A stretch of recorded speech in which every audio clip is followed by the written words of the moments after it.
ఒక 25 కిలోమీటర్ల పొడవున ఉన్నటువంటి ప్రదేశం మూసీ నది పరివాహకంలో నార్సింగి టు నాగోల్. ఒక రకంగా ధైర్యం చేస్తున్నాడు రేవంత్ రెడ్డి. భయపడుతున్నారు ప్రజలు. ఏం చేయాలో అర్థం కాక తలలు పట్టుకుంటున్నారు ఎమ్మెల్యేలు.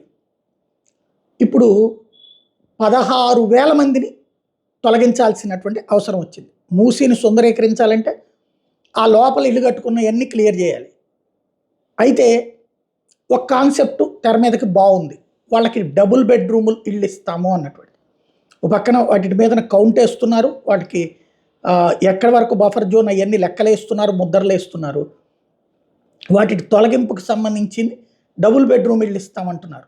ఒక్కసారి ఈ సందర్భంలో గుర్తుపెట్టుకోవాల్సిన ఒకప్పుడు విజయవాడలో జరిగింది.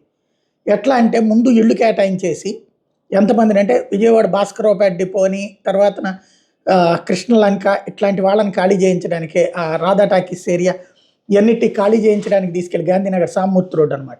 వీళ్ళందరినీ తీసుకుని ముందు ఇళ్ళు కేటాయించేసి ఓ లారీ తీసుకొచ్చి ఆ లారీలో ఈ సామాన్లన్నీ వేసేసి అక్కడ కాసేపు గొడవ పడ్డోళ్ళు ఉన్నారు, వాదపడ్డోళ్ళు ఉన్నారు. నీకు సొంత ఇల్లు వస్తుంటే ఏందమ్మా ఇక్కడ కూర్చుని పదా అని చెప్పేసి తీసుకెళ్ళి ఆ ఇళ్లలో వదిలిపెట్టారు. అవే ఇప్పుడు ఉన్నటువంటి సింగనగరు, కుందవారి గంటకి అట్లాగా. అంటే మొదట్లో బాధపడ్డా, ఏడ్చినా, గొడవ పడ్డా, ఆ తర్వాత ఓ పర్మనెంట్ ఇల్లు, సొంత ఇల్లు అన్ని సదుపాయాలతో వచ్చింది చూసి సంతోషపడి ఇప్పటికి అట్లా ఉంటున్నారు. కొన్ని రోజులు ఇబ్బంది ఉంటుంది, అది నడుస్తుంది. ఇప్పుడు అట్లాగే వీళ్ళందరికీ అట్లా ఇవ్వండి, తీసుకెళ్ళి అక్కడ వదిలిపెడితే హ్యాపీ. డబుల్ బెడ్రూమ్ ఇంట్లో ప్రభుత్వమే ఆ ట్రాన్స్పోర్టేషన్ కూడా ఏర్పాటు చేసి ఇచ్చేస్తే గొడవే లేదు.